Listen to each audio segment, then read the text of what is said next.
Alright, welcome back to Moturi Malta for yet another review. Today we're going to review the counterpart of the Caballero 700, which would be, rightly so, the Ducati Scrambler 800. Coming from yet another Italian company, and this is the go-to brand for such bikes.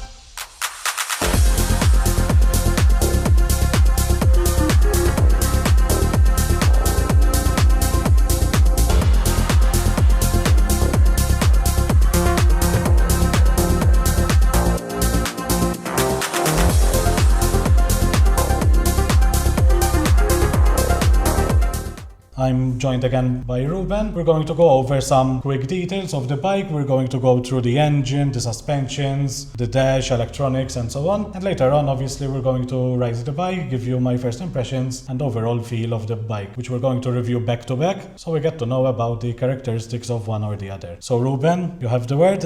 What can you tell me briefly about the bike? Well, the Scrambler from the first generation, it was always well known as a fun bike. It's very simple, it's light, it's slow seat, it's torquey, it's punchy, it's just got enough power to have fun, and that's what made it so much successful.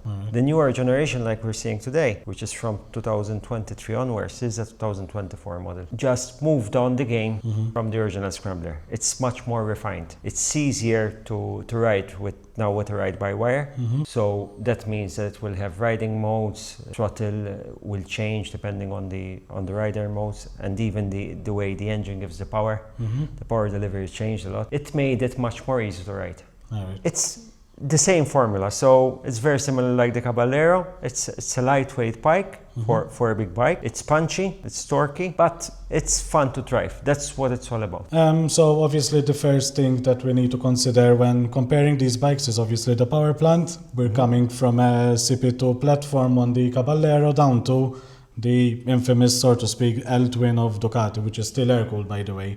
Yes. It has 803 cc of capacity, I believe. Exactly. It's a bit higher capacity, so a bit more torque. How many horsepower and newton meters? Yes, it's a bit higher capacity, so in theory it should have more torque. Since it's refined compared to the older generation, this one you will feel it. In reality, it feels like it has less torque. It has less bottom end, but it's just because it's so refined at the bottom end compared to the older one. It's much easier to ride. It's still a very good engine. It's a lot of fun to ride. It's completely different to the CP2, although they're both 2 cylinders. One is 700, the other one is 800. One is water cooled, the other one is air cooled. They're actually, the way they give you the power is very different. One is an L-shaped twin, the other one is a parallel twin. So the power delivery is a bit different. Okay, so if I had to take your opinion on the matter, which one would you go for? It's a matter of taste. They're both really good for a certain particular person. I'm pretty sure that you might try this one and prefer this one. For example, I might try the Caballero and prefer the Caballero. It's all a matter of taste. Personally, I love them both. But they're actually very different to ride. Although they're the same, you would think that they would be very similar. They're very different. So for an air-cooled engine, would you see a challenge for such bike and engine to keep up with, a normal Maltese summer? Or, for example, sitting in traffic? I've had the older versions. I mean, I'm not particularly, it belongs to a client of mine. To be honest, I never had a problem with the older generation, so I would think this one shouldn't be a problem either. It's obviously emits a bit more heat than like the Caballero and like the ordinary liquid cooled, but it's it's not as bad as you would imagine. Well, you would think, since Ducati it's Italian, obviously they have hot summers like ours as well, so they know what they're doing if they stuck with this recipe. It's a very popular bike. It's been sold all over the world. It's one of the most sold Ducatis, I think, ever as a model. It's popular for a reason. Exactly. Once you drive it, you enjoy it, it's super fun, and it will do anything.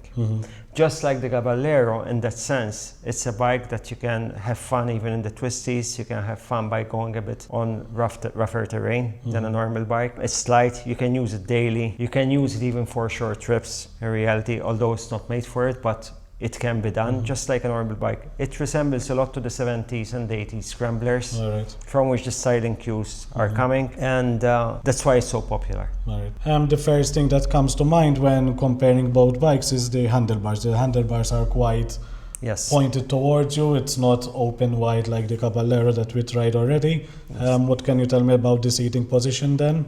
This feels smaller. All right. This will feel smaller. It's slower seat as well. It actually feels slightly more nimble, while the Caballero feels more planted. Like I said, they're very similar but very different at the same time. To ride them, this one feels like a smaller bike, although it's a bigger bike in reality. And the other one feels the more planted, more solid bike, like a high quality bike. All right. In terms of refinement, premiumness, they're both in the same range? models, yes. I mean, this is a Ducati, so it comes with the usual features that modern Ducati now have. The quality of finish is very good. It's on par, if not better than most, let's say that, just like the Caballero is. The Caballero has a bit more premium feel in terms that like it uses a lot of billet aluminum parts. All right. This one is more mass-produced, let's say, but the level of finish and the customization that it can go through, it's even more than the Caballero. Right. For example, the tank, it's a metal tank, but it's got covers that you can just change the color, for example. So it makes it customizable, and you can make it unique in your own way. You always have that something a bit different than the other scramblers. Let's switch to suspensions. What can you tell me about the front forks and mono? It's basic suspension. It's upside down forks, just like the Caballero. Both of them don't have adjustments on the front.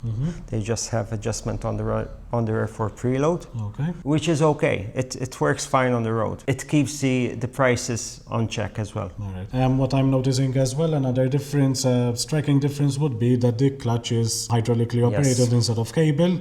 Any differences? Which one would you prefer? This model is now they do it hydraulic. Before, Ducati had a tendency that when you have a hydraulic clutch, they used to be really hard. All right. Now, they managed to do a hydraulic clutch that is super easy and super light. It looks very linear as well. There's no jumps. Exactly. So I usually prefer a cable clutch, but in this sense now they did it so good that actually it works just as good, if not better than the cable. All right. Another difference, what the viewers might notice as well, is the size of the front tire. It's 19 instead of 18 then? This one is 18-inch front, and it has 17-inch rear. The Caballero has a 19-inch front, 17-inch rear. But what also different is the width of the rear tire as well. This one mounts a 180 rear tire. All right. It's more sporty, it's more road oriented. Even the tires that it has, this one comes with the MT60, which are more suited for high performance riding on the road. And the other one comes with the Pirelli STRs, which are semi-off-road, let's say.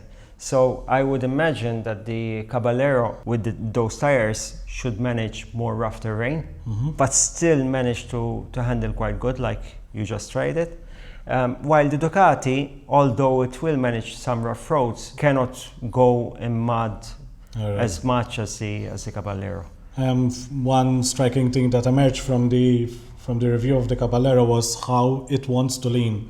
So it's like riding on rails. You don't even think about it. With just a bit of weight on the handlebars, it leans immediately. So I was very surprised that the tessellated tires nowadays, they almost feel like road tires. Actually, the STRs, those Pirelli STRs, I have had bikes with those tires, and they're impressive. Especially when you look at them, you would never imagine the level of grip that they have on the road. Exactly. Let's go about in terms of cockpit. What can you tell me about the layout of the dashboard? It's the new generation, so it has a full TFT screen for the first time compared to the older generations. It's a beautiful screen.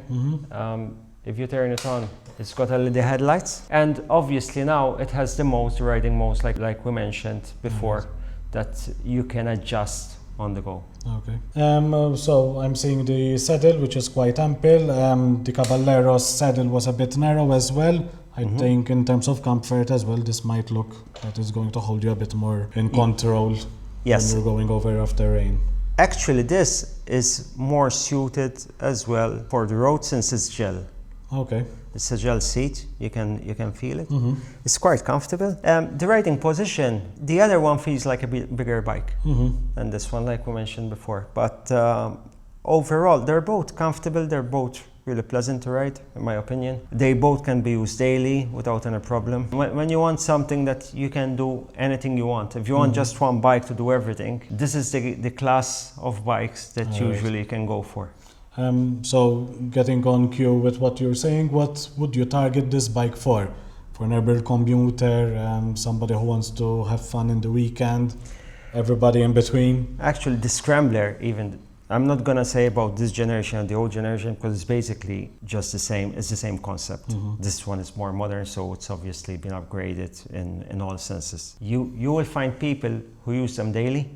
I've got friends who even came up to the track with one of them, which is the last place that you would imagine a Scrambler to go. I've known friends that travel with them. Some people use them as a Sunday bike because it's a Ducati, it's beautiful, so on. So it has the heritage of the name as well. Yes. And another thing about the Scrambler, it's very well liked with female riders. All right. Because of the ease of use, the sportiness as well, a lower seat. Exactly, that will help. So it helps a lot. It's very easy to ride, like I said. So the amount of riders that can ride it is very ample. So it's a very diverse bike which can tailor for a lot of riders out there. Exactly. A touch on brakes, I can say that it's Brembo already. Yes, it's Brembo. It's single disc, but it's a large disc. It's got a Brembo caliper as well, apart from the master cylinder. They have good brakes. It works fine. Like we've been mentioning over and over again. It just has enough and the whole package works as a whole. Exactly. One thing also that I noticed during the test of the Caballero was the rear brake. The rear brake was very grippy, and just a little bit of force on the pedals, you can turn almost instantly as well, a bit of trail braking as well, and it gripped quite well. So these new generation of master cylinders coupled with the calipers themselves, they're offering, top of the range braking even on such a bike. And since they are light bikes, the brakes will work even better. Concluding this initial hands-on first impressions, how much are you selling this bike currently? So this bike is almost brand new. It's less than a year old. It has 7,000 kilometers on the clock. It's one owner, lady owner actually, and it's selling for 10,900, which is comparable to a new one. It's quite a good price. Okay, if you don't have anything to add to this wonderful bike, we're going to switch to the written part of the review. As always, I thank Ruben for hosting me here at Motura Malta, and we'll see you on the road, guys. Thank you. Bye-bye. All right, let's do this, guys. We're on board the Scrambler 800. Ducati, of course. Back-to-back review or test ride with the Fantic Caballero 700. The battle of the Scramblers. Does this Ducati Scrambler hold on to its crown, or is going to get dethroned by the Fantic? Stick around to find out. So first things first, this is my first Ducati, so I'm very excited. It's a privilege to be able to try out a Ducati, and what better way to try out this superlative brand by picking up the Scrambler 800. Now it's an iconic motorcycle for Ducati. It's immaculately conceived. It has a contemporary design, but of course with a Scrambler look. First impressions. The L-Twin is a bit lazy. I think it's a bit more lazy than the CB2. This is my first hydraulic clutch as well, so I need to get some getting used to, but hopefully I'll get used to it pretty soon. It has a very comfortable saddle. I sit very high on the bike itself. It's leaning quite nicely. It has very wide handlebars to be able to achieve this. Brakes, I think they're a bit vague. That's the best kind of adjective I can think of. They don't bite immediately.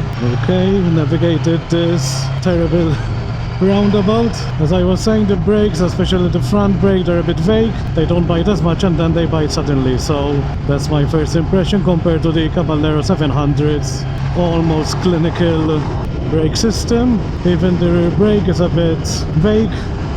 No bite in the beginning and then everything comes about quite quickly. It has a nice rumble. The engine note is quite bassy. I like that. And the clutch is butter smooth. It's quite high. The clutch is as the Caballero's one, but the engine and gearbox combination, they're giving me adequate feedback. Let's go over the engine. This is an L-twin water-cooled. I have to say this is an L-twin air-cooled engine. This is my first air-cooled engine I've ever tried out. Supposedly nothing is different from any other water-cooled setup, but just something to keep in mind is the heat output of the engine, especially when sitting in traffic. But today is a crisp March afternoonish evening, so I don't think we'll have any problems with that. It's an L-twin as I said, so it is supposed to have quite good torque down low at the cost of high RPMs. As you can see, this one only reaches 9,000 RPM. As there's some traffic in front of me, I'm able to keep it in third or fourth, I believe. I have to drop it down a gear, but as you can see, even at 2,500 RPM, the engine picks up quite well. This is one of the advantages of an L-twin. I cannot remember exactly how much horsepower and torque this motor has got, so I'll put it on the screen right now. The tachometer is a very nice tachometer, well done. It is very legible, especially now that the sun's beginning to go down. It has all the necessary details for you. It has a large gear indicator, the RPMs, and obviously the speed that you're going. Right next to it you've got the map setting. I can't see how we can manage to change that. We'll see if we can try it out. There it is. We're going to sport. Okay, and I think we're engaged. I think the engine picks up a bit more, so there's the sport setting for you. It's useless putting on these maps if there isn't any change between maps, so kudos to Ducati, who managed to make unique maps to this motorcycle. As I said, the gearbox is a peach. There's very immediate input to the gears.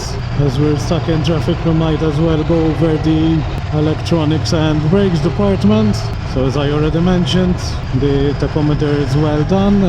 As I mentioned in the other review, I like well done cluster, and this looks the part. It's not obnoxiously digital that you might forget that you're on a scrambler, but neither is it too bare bones when compared to the Fantic Caballero's one. They were both legible, and the Caballero was around the display, as you might remember.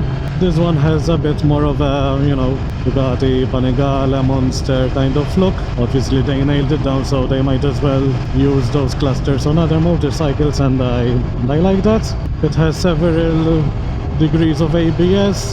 Hopefully we don't test them, but obviously they're there. They can be switched off as well. A bit more about the brakes. They're there, don't get me wrong, so it has a nice bite, but you need to make the lever work and pull it quite in. I don't know if it's just a small setting or otherwise, but I know they're Brembo, top of the class.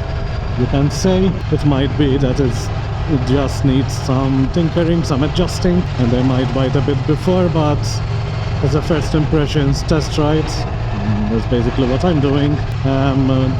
You have to work the brake lever quite a lot. I like that the biting point of the brakes happens quite early on. I like to feel in control and then modulate as the braking continues. But as I said, once you get on it and you pull the lever back, it's biting quite well. Remember, it's a single disc up front as well, so not a twin disc setup, which I must say that on these two bikes that I already tried on, I would have appreciated a twin disc setup. I don't think it costs that much to produce a twin disc setup. It gives the rider more peace of mind and obviously makes the bike more stable. The back brake is vague as best. I was feeling more at ease whilst using the Fantic one. Again, it might be some changes. It's very difficult to engage the clutch from a stopped position. So as I was saying, the back brake leaves a bit to be desired, but again it's doing its job at stopping me completely at a roundabout or stop sign. But I preferred the setup on the Caballero, I must say. Let's go over comfort as well, and we'll leave suspensions till the end where we can enjoy some medium to high speed curves. As a seating position, this is quite high and relaxed. As you can see from the handlebars, they're quite swept back, so they're very close to the rider and providing that upright position that a scrambler is all about.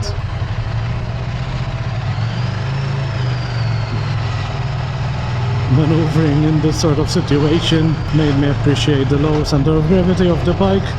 I wasn't going to tip over there. I never rested my foot off the ground, so in very low speed corners, this is performing quite well. As I was saying, we're speaking about the comfort of the bike.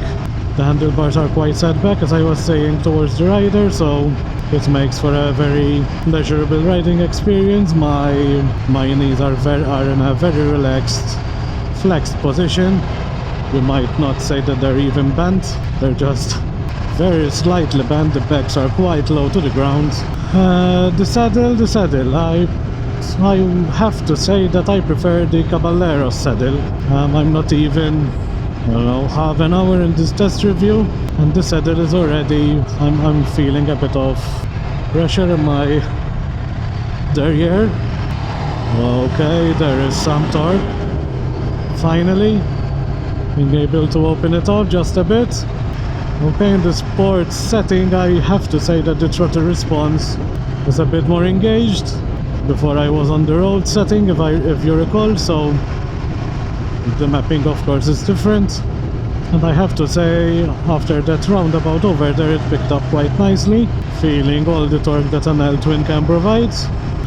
In terms of saddle, in terms of the saddle, so that to conclude this topic, I'm feeling a bit of pressure already. As Ruben mentioned, it's gel lined as well, so supposedly it has to provide a bit more comfort, but right now I'm not feeling that well with this kind of saddle, but obviously it depends very much on preferences.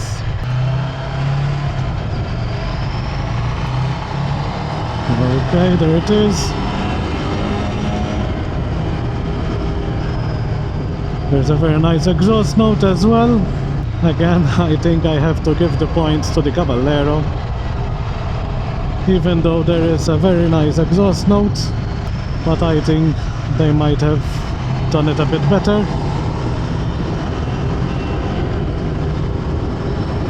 Let's pick up some speed. Okay, the brakes are working well. It's just that feeling sensation that I'm getting, that they don't bite properly in the first few centimeters of the pull, but then they engage quite nicely.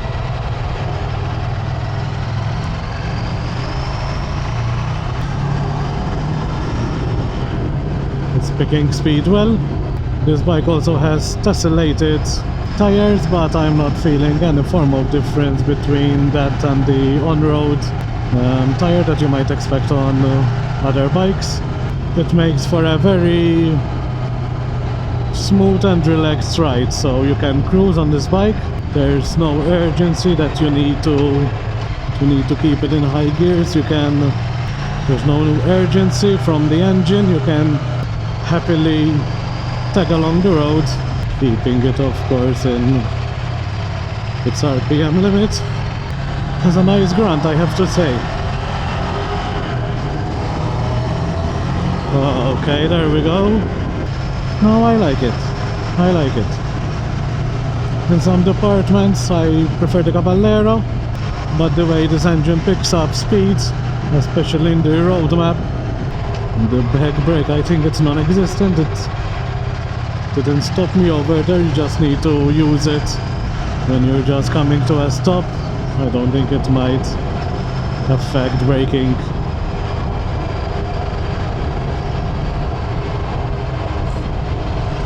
I only have a few centimeters to play in that clutch. I'm not liking that at all.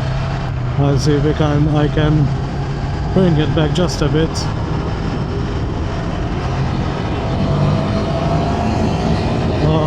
Okay, yes. That's the torque I was looking for. Alright. It's very punchy down low, as you might expect from an L-twin. So not the CP2's, you know, lazy beginning of its RPM journey, but it gives good torque all around.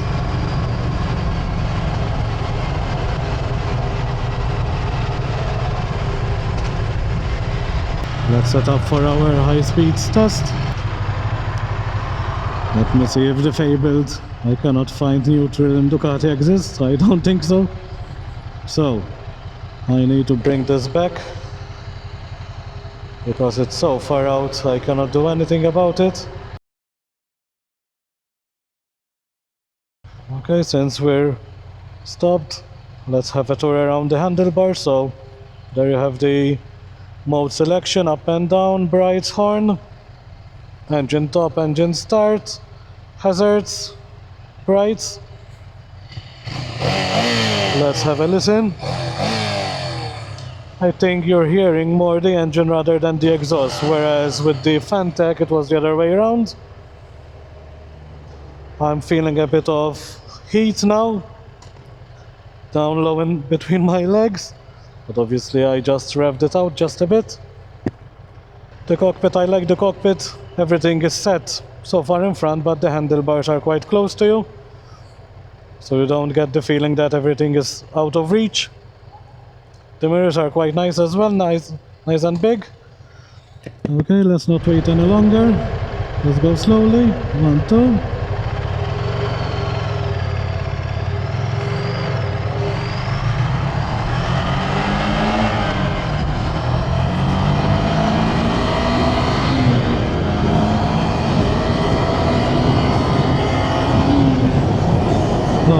Okay, yes, let's go!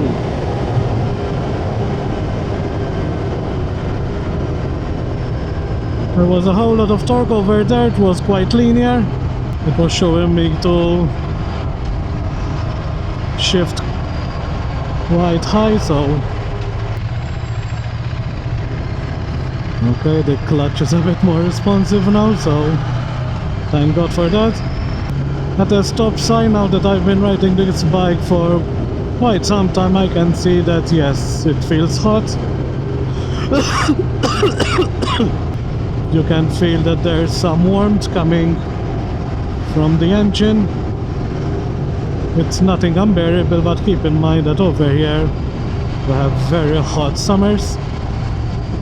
I don't know if you want to get stuck in traffic middle of August with that furnace between your legs. You decide, do you prefer air-cooled engines for their legacy, so to speak, or the time for the water-cooled engine is here, and this is just a remnant of the past? Let me know down in the comments below. During that mixed trail setup, the suspensions were performing well. They're doing a good job to dampen the hardness of the road. As you saw, I have to press the brake quite forcefully. It's still a bit difficult to pull away using this hydraulic clutch system compared to a traditional cable operated clutch on most bikes, but especially for this head-to-head of the Caballero as well. This guy doesn't have a windscreen, so I'm feeling just a bit more the blasts from the wind as I'm going down the road. I do believe that there are either factory accessories or aftermarket ones for this sort of situation, so nothing to bother. In terms of hardness from the suspensions, I have to say that the Caballero was a bit harsher. I don't know if it has to do with the maps. We got only road and sport in terms of maps. Power high and power most medium, so that's why I felt some laziness coming from the engine. The operating system, it's quite intuitive, so I'm not needing to figure out what kind of buttons I have to press. It's quite intuitive, so new riders can get used to this system pretty quickly. As I was saying, windscreen is not optioned on this bike, so you might be uncomfortable going down a speedway or highway. The mono at the back seems quite harsh when compared to the front forks, but considering the characteristics of the bike, I think they are married quite well. Compared to the Caballero, in terms of overall impression, it strives to be a bit more raw when compared to the Caballero, but at the same time it feels a bit more polished. I like the screen, I like the switchgear. Materials used seem to be doing a good job. That engine induction noise is marvelous.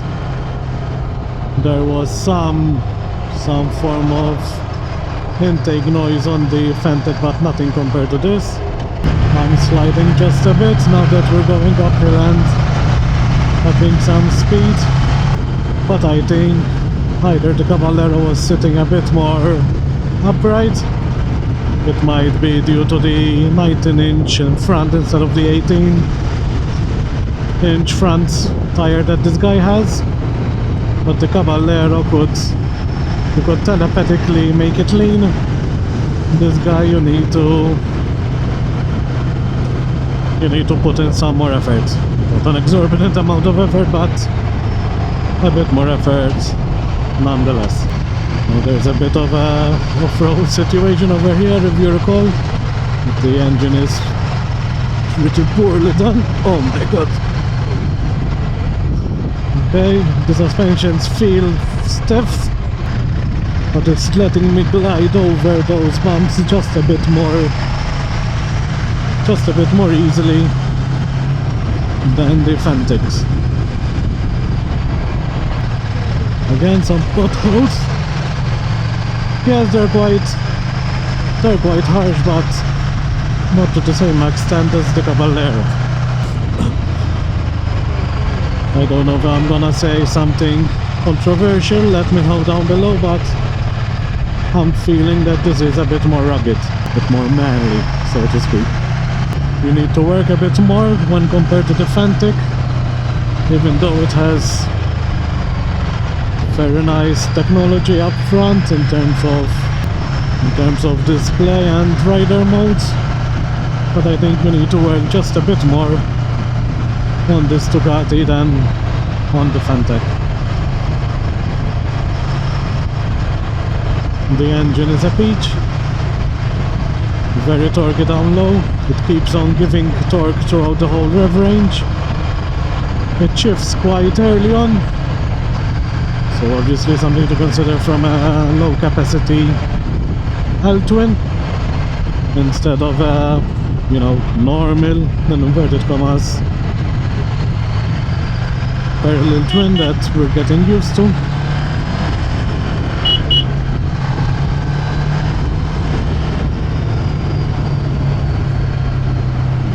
But the gear shifts are something out of this world. There's almost no weight on the lever, and it makes for a very satisfying mechanical noise.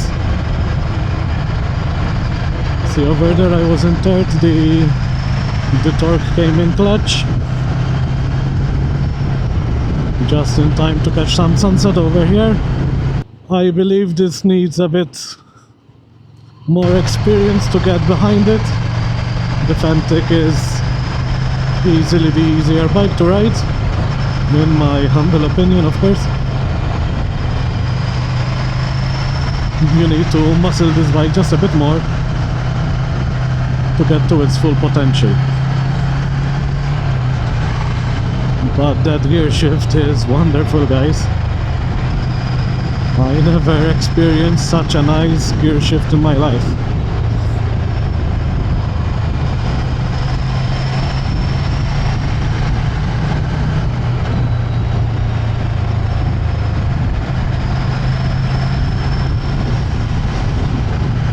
see over there, the Fantic, I think, tackled that piece, the tract of road, just a bit better.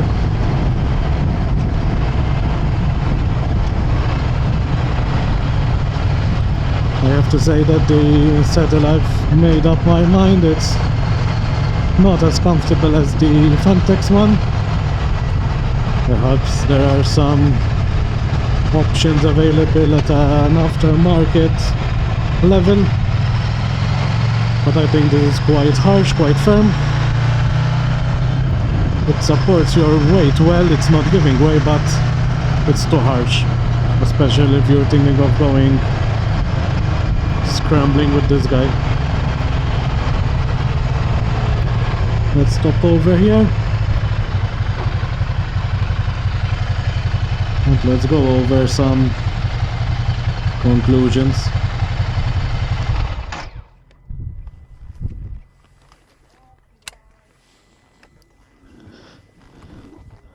There's heat now coming from the engine. Whew. It's a piece of work, this guy, guys. So let's go over some final conclusions. In terms of styling, I like it, as I told you already. I'm a big fan of the Scrambler type of motorcycle. It has nice chrome bits, it has the fins which are polished instead of matte black. I like that touch. It has some Carter coverings as well, very nice. You have the exposed exhaust pipe from the front cylinder.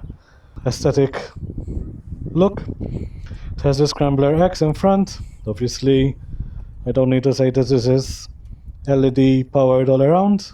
The tires gave me confidence, so nothing to worry about that. The brakes, I think you might need to either bleed them or put in some better brake fluid just to have a slightly bitier initial braking. There's the oil cooler over there. I like the brushed aluminum. I think it can be a real pain to maintain, but otherwise this is a very nice bike. It's a very nice bike. The Fantic looked, you know, upright. This is a bit slung low. I think it either reminds me of the old Ducati Monsters of old, but it's just quite low and it's quite narrow as well. Chain driven, if I can recall, on the back it has a very nice, it looks very nice, the tail light. The shock is a bit to the side as to give some space to the rear cylinder. The exhaust note, I think I preferred the Fantic's one instead of this. You know, it's not that aesthetically pleasing as the Fantic's one. If you recall Ruben speaking, he told me that its exhaust was developed by Arrow as well, so, you know, they know a thing or two about exhausts. But I think, again, from the aftermarket section, you might get a different exhaust to suit your need. I like the cover of the side engine cover thingy. It reminds me again of the old Ducati Monsters, where they had the Desmotronic belts. The rims, nothing fancy, nothing spectacular, but they're nice. They're gloss black. The suspensions, they're not adjustable by any stretch, but as already stated, give an adequate damping. The exposed frame, I like that, and even some form of writing over there, Scrambler, to tie everything together. So in good company of this amazing sunset, I think I'll end this review here. Thank you for sticking around. If you have any suggestions, feedback or otherwise, let me know down in the comments below. And see you for the next review, guys. Bye bye.